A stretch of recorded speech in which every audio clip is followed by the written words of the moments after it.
পঞ্জাবৰ এক দুৰ্ঘটনাত সংঘটিত হৈছে এগৰাকী যুৱতী নাম অনিমা ইয়াছমিন যিগৰাকী যুৱতীৰ ঘৰ কামৰূপ জিলাৰ কমলপুৰ ৰাজচক্ৰৰ অন্তৰ্গত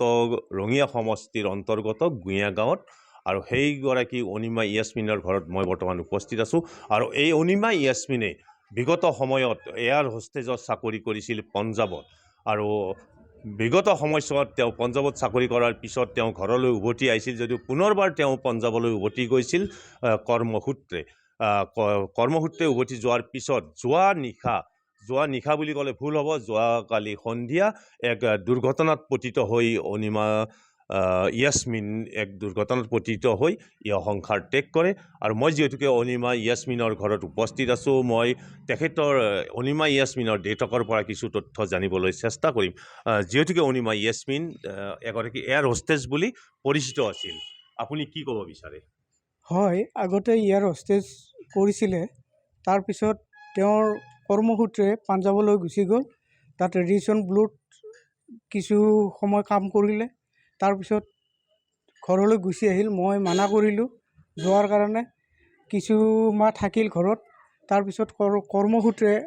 আকৌ তাৰমানে মোক ক'লে যে বেডিং পত্ৰবিলাক তাত আছে মই লৈ আহোঁ ঠিক তেনেকৈ কৈ কৰ্মসূত্ৰে আকৌ তাত চাকৰিৰ সন্ধান কৰিলে থাকিল বেছি দিন হোৱা নাই যোৱা ফেব্ৰুৱাৰী মাহত গৈছে 17 ফেব্ৰুৱাৰীত যোৱাকালি 5:30 মান বজাত আপোনাৰ এটা ফোন কল আহিল তাৰ আগতে কিন্তু মাকৰ লগত কথা পাতিছে তাৰ 5 মিনিট পিছতে এটা ফোন কল আহিল যে তাই এক্সিডেণ্ট হৈছে আৰু এক্সিডেণ্টটো এনেকুৱা ভয়ানক আছিল মানে গাড়ীখন ডিভাইডাৰত লগা বুলি কৈছিল কিন্তু মই গম পালোঁ এতিয়া ডিভাইডাৰত নহয় এটা লাইটৰ পোষ্টত লাগিছে য'ত তাৰ চুলি লাগি আছে বৰ্তমানো তেওঁ ভয়ানক দুৰ্ঘটনা গতিকে প্ৰশাসনক মই অনুৰোধ কৰিছোঁ যাতে তেখেতসকলে মোক সহায় কৰে ডেড বডিটো অনাৰ ক্ষেত্ৰত আৰু আমাৰ মাননীয় বিধায়ক কলিতা দেৱ লগতে শইকীয়া ছাৰ সাংসদ তেখেতসকলে যাতে মোক ডেড বডিটো অনাৰ কাৰণে সহায় কৰি দিয়ে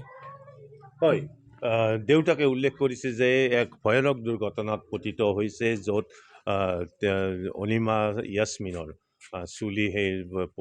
লাইটৰ পোষ্টত এতিয়াও লাগি থকা বুলি উল্লেখ কৰিছে তেওঁৰ এগৰাকী মোমায়েক আছে সৰু মোমায়েক মই তেওঁৰ পৰা জানিব বিচাৰিম দৰাচলতে কি অনিমা চৌধুৰী কি আছিল অনিমা চৌধুৰী এয়াৰ হোষ্টেজত আগতে চাকৰি কৰিছিলে আমি জনাত তেওঁ 2 বছৰমান আগৰ পৰা আছিলে মাজতে তেওঁ ঘৰত আহিল ঘৰৰ পৰা আকৌ পুনৰবাৰ গ'ল কৰ্ম সংস্থাপন বিচাৰি তাত কেইদিনমান থাকিলে থকাৰ পিছত কালি সন্ধিয়া তেওঁ ফুৰিব যাম বুলি ক'লে মাকৰ লগত কথা বতৰা হ'ল মাকে ক'লে সোনকালে আহিবা তাৰে ঠিক 5:30 মান বজাত এটা ফোন কল আহিল ফোন কলটোত ক'লে অনিমা ইয়াছমিনৰ এক্সিডেণ্ট হৈছে তেওঁ এই দুনিয়াত নাই ঢুকাইছে